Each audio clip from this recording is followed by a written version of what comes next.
ناظرین اب رخ کرتے ہیں پشاور کی جانب، جہاں اے بی سی نیوز کے ڈپٹی بیورو چیف وجی اللہ ہاشمی کی رپورٹ کے مطابق 1 جولائی سے سی سی پی او پشاور قاسم علی خان نے ضلع خیبر کا خصوصی دورہ کیا۔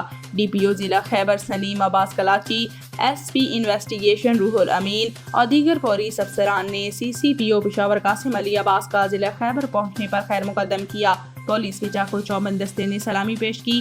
سی سی پی او پشاور قاسم علی خان نے یادگار پولیس شہداء پر پھول چڑھائے اور اس مٹی کی خاطر شہید ہونے والے ضلع خیبر کے پولیس افسران و اہلکاروں کی بلند درجات کے لیے خصوصی دعا کی۔